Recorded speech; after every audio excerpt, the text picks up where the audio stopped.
System করতেন এটা, আমি রবকে একবারে নারাজ করবা, তোমার শরীর থেকে এই ধরনের লক্ষণ দেখা যাবে যেটা সমাজে প্রকাশ করাটাই লজ্জাকর হবে, দুর্গন্ধ বের হবে।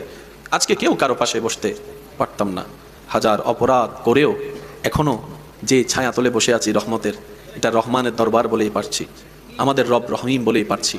রব বলে, বান্দা, দুনিয়ার মানুষ অপরাধীদেরকে খুঁজতে থাকে, ডাকতে থাকে, ধরতে থাকে সাজা দেওয়ার জন্য, আর আমি রহমান গুনাহগারদেরকে ডাকতে থাকি ক্ষমা করে দেওয়ার জন্য। সুবহানাল্লাহ। দুনিয়ার মানুষ অপরাধীদেরকে ধরতে থাকে সাজার মঞ্চে পৌঁছায় দেওয়ার জন্য, ফাঁসির মঞ্চে পৌঁছায় দেওয়ার জন্য, রব্বুল আলামিন বলে আমি শ্রেষ্ঠ শ্রেষ্ঠ পাপীদেরকে সুযোগ দিতে থাকি, ডাকতে থাকি আমার রহমতের দিকে, জান্নাতে একটা ঘর দেওয়ার জন্য। সুবহানাল্লাহ। সত্যি করে একটা কথা বলেন, প্রত্যেক মাসে যে ঘরে বাজারটা হয়, যে টাকা দিয়ে, যে পরিশ্রম দিয়ে, আপনার কি ইনকাম করার পরিবেশ না থাকলেও আল্লাহ কি খাওয়াইতো না?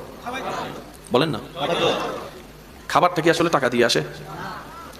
অনেক এমন শিল্পপতি আছে টাকার কোনো অভাব নাই, টেবিল ভর্তি খাবার আছে কিন্তু খাবার অনুমতি নেই। একটু বলেন না, বলেন না। হাজার কোটি টাকার মালিক, টেবিল ভর্তি খাবার খাইতে পারে না।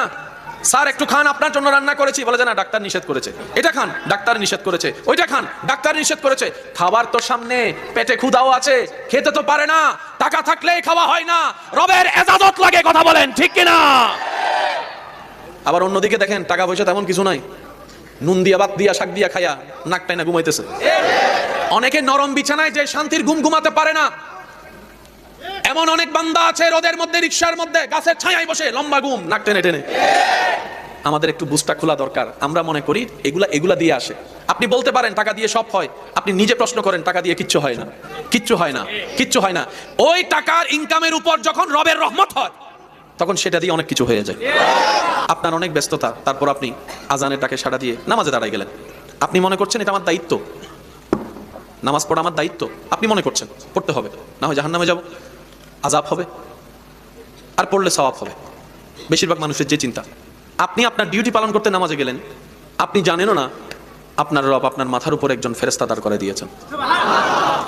আপনি যতক্ষণ নামাজে দাঁড়ালেন, নামাজে রুকু সিজদা করলেন, ততক্ষণ পর্যন্ত নামাজির মাথার উপরে থাকা সেই ফেরেশতা রবের কাছে নামাজির পক্ষ হয়ে ক্ষমা চাইতে থাকে। আল্লাহ গো, নামাজে দাঁড়ানো মানে তো তোমার দরবারে হাজিরা দেওয়া। সুবহানাল্লাহ। আল্লাহ, কোরআন তেলাওয়াত করা মানে তো তোমার সাথে কথা বলা।